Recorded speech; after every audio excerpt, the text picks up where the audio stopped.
Hi students, lesson 2 from object oriented programming presented by Ashok Kumar, lecturer in computer science from GDC Chandrapuri. In the previous lesson, we are already discussed introduction to object oriented programming. In this video, we will discuss basic concepts of object oriented programming. In the next lessons, we will discuss benefits and applications of object oriented programming. First of all, coming to object-oriented programming basic concepts.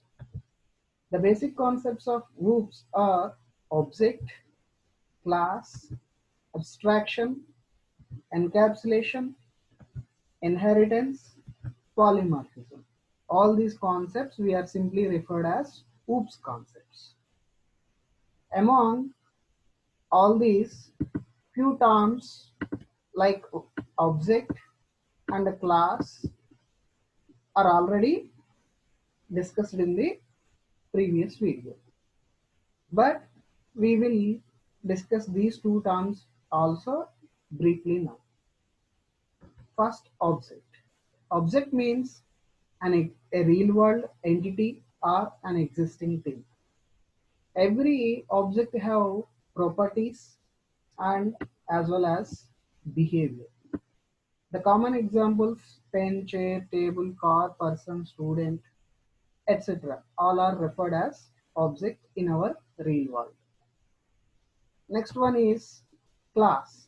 Class is nothing but a group of similar objects which have common behavior as well as similar type of properties.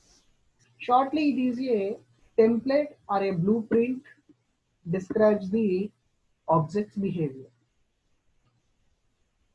That is about class. The next important concept is abstraction. Abstraction is a process of hiding internal details and showing only external behavior of a system to the user. That is nothing but abstraction. That means if you take any application, hiding the internal functionality of that application to the user and shows very relevant information needed to the user is nothing but abstraction. For example, if you take an ATM application, this application has several functionalities like withdraw, deposit, and check balance, which are shown to the user. The user can perform withdraw, deposit, check balance operations at ATM system. But the application hides how the withdraw functionality works from bank to mission, and how the deposit functionality works from bank to mission, and how the check balance functionality works from bank to system. It hides all these internal implementations and shows only the necessary external behavior which is required to user to perform withdraw, deposit, and check balance operations. And next example, if you take any mobile application like Wi-Fi, Bluetooth, etc. All these applications provides some external behavior to the user, like how to connect Wi-Fi, how to connect Bluetooth, and hides how it will works from the user. This hiding some irrelevant information to the user and showing only relevant information functionality to the user is nothing but abstraction. In Java or otherwise object-oriented programming languages, mostly the abstract class and interface concepts will be used to achieve this abstraction. What is abstract class, what is interface, we will discuss in the further lessons. And the next basic concept, Encapsulation. Encapsulation is nothing but binding or wrapping a program code and as well as program data into a single unit. That is nothing but encapsulation. That means the program code like methods, that means functions in our program, and the data you are storing in the variables, maybe input data, output data, some intermediate data you are storing in variables are binded into like a single capsule. If you observe a capsule, that means a medicine tablet that is like this, like capsule manner, you are storing variables, not storing binding variables and the methods of your class into a single unit that represented as a class. That is nothing but encapsulation.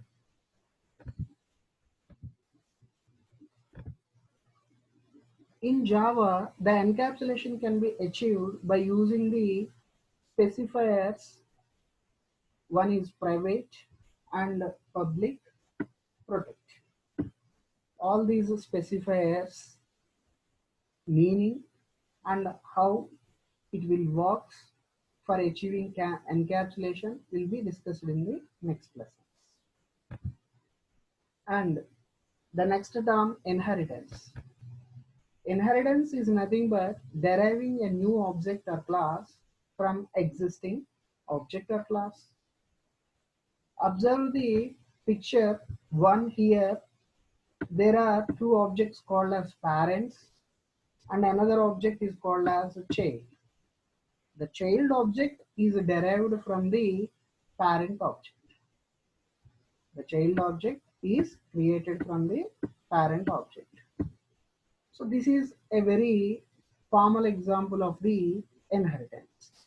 Here the child object have some benefits by deriving few properties from the parents.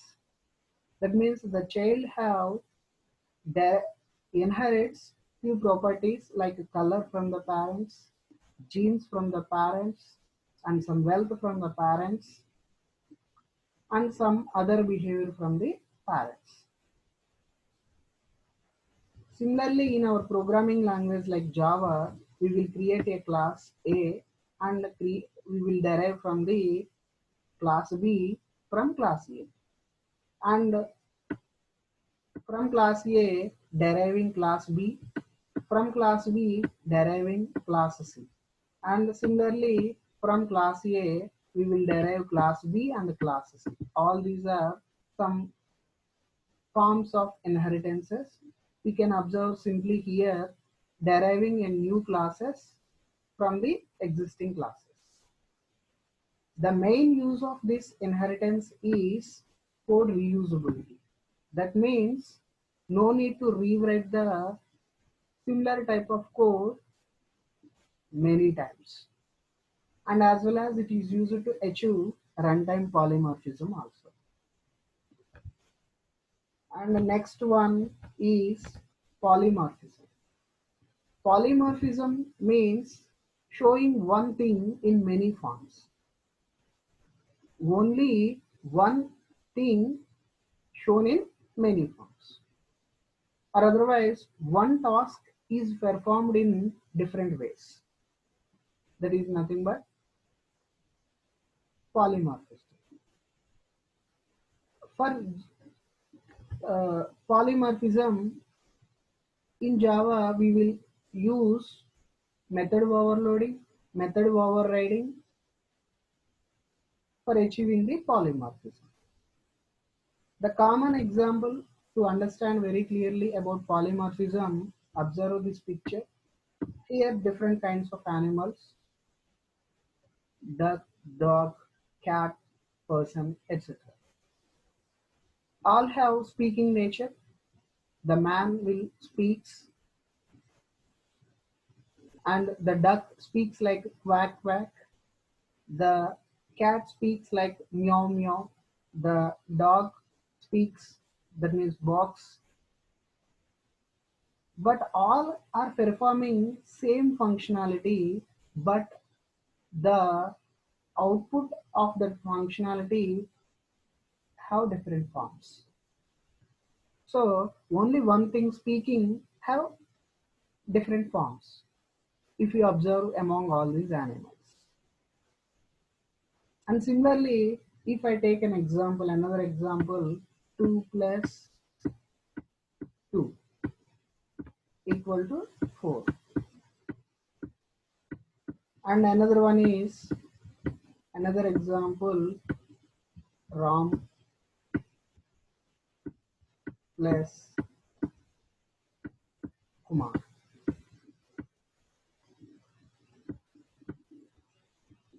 equal to, for example, Ram Kumar.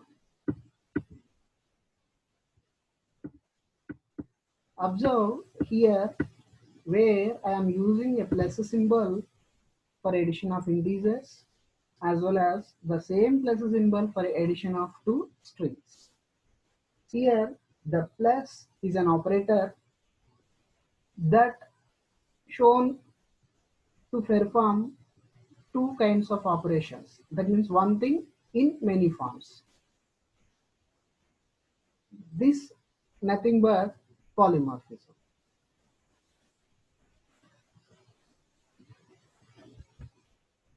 And thank you.